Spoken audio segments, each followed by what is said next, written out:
Alright, आप सभी को न्यू ईयर की और शौर्य दिन की ढेर ढेर ढेर सारी शुभकामनाएं। चलिए शुरू करते हैं।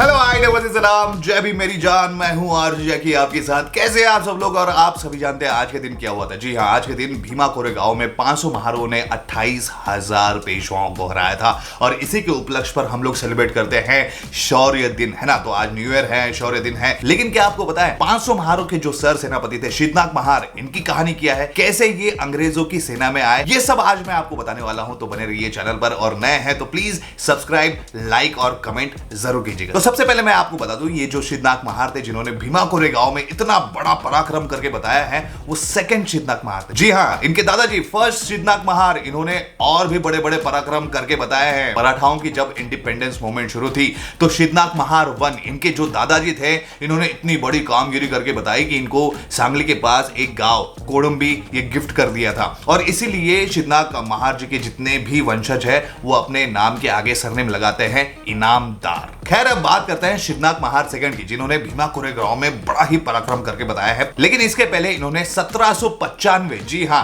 1795 में खरडा की लड़ाई में अपनी एक टोली बनाई थी महारों की। और इस महारों की जितने भी बटालियन थी, इन्होंने इतना बड़ा काम करके बताया था कि इन्होंने खरडा की लड़ाई जीत ली थी। उसके बाद क्या हुआ, उसके बाद ये अपनी डेली लाइफ में वापस आ गए। तो उस समय पेशवाई इतनी ज्यादा प्रबल हो गई थी कि छुआछूत बहुत ज्यादा सोसाइटी में फैलने लग गया था। हर जगह छुआछूत हुआ करता था। और जितने भी SC ST कम्युनिटी के लोग थे या फिर हम कहे बहुजन लोग थे, इनको पानी पीने तक की परमिशन नहीं हुआ करती थी। ये सब जानते हैं ना। तो एक बार क्या हुआ, एक दिन की बात है, जब शीतनाग महार अपने वाइफ के साथ जो सार्वजनिक पानी केंद्र होता है वहां पे वो जाते थे पानी भरने के लिए। तो एक समय की बात है जब शीतनाग महार और उनकी वाइफ पानी भरने के लिए गए, तो शीतनाग महार जी ने देखा कि दूर ना गांव के बाहर बहुत भीड़ जमी हुई है, लोग देख रहे हैं और वहां पे बहुत सारी आवाज आ रही है। तो शीतनाग महार को लगा चलो भैया देख के आ जाते हैं क्या है। तो जब वो वहां पे पहुंचे तो वहां पे एक अंग्रेज दूत आया था। अंग्रेज दूत एक घोड़े के साथ आया था। जी हाँ, वो एक घोड़े पे बैठा था, बाजू में एक घोड़ा था। और वो अंग्रेज दूत गोरा साहब की एक शर्त लाया था, और शर्त ये थी कि इस घोड़े को जो भी काबू करके बताएगा खुद,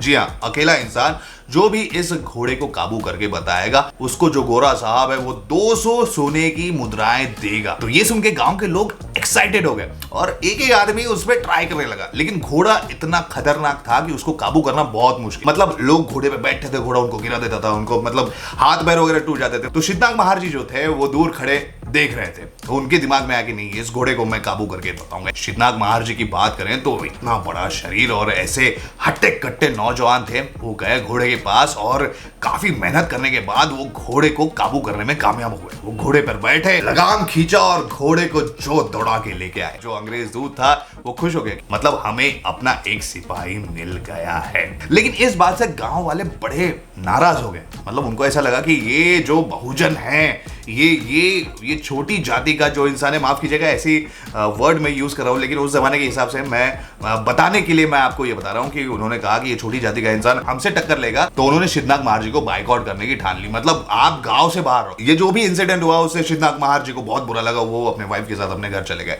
रात को दरवाजे पर दस्तक हुई, खट खट खट, और वहां से वो दूत आया। वो बोला कि गोरा साहब आपको बुला रहे हैं और अपने बटालियन में शामिल करना चाहते हैं। समझ रहे हैं? मतलब मराठाओं की लड़ाई से शीतनाग महार चले गए अंग्रेज बटालियन में। वहां पे जाके उन्होंने अपनी एक महारों की जो पराक्रमी टोली है वो तैयार की। और फिर आप जानते हैं क्या हुआ था। 1 जनवरी 1818 में भीमा कोरेगांव की लड़ाई हुई, जहां पे सिर्फ 500 महारों ने 28,000 पेशवाओं को हराया। और ये इतनी बड़ी बात है कि अंग्रेजों ने इसके सम्मान में वो स्तंभ बनाया है, और उस स्तंभ को आज सब लोग नमन करने जाते हैं। बाबा साहब भी जाया करते थे 1 जनवरी को। इसलिए बाबा साहब कहते हैं कि हमारी जो कम्युनिटी है वो लड़ाकू कम्युनिटी है। हम पढ़ेंगे, लड़ेंगे, आगे बढ़ेंगे। इसी तरह से आप भी पढ़ो, लिखो, आगे बढ़ो और इस वीडियो को जन जन तक पहुंचाओ ताकि असली कहानी सबको पता चले, है ना। बाकी अगर आपको ये वीडियो अच्छा लगा हो तो लाइक कीजिए, शेयर कीजिए और मेरे चैनल को सब्सक्राइब कीजिए। और दिल से बोलिए, हक से बोलिए, जय भीम मेरी जान।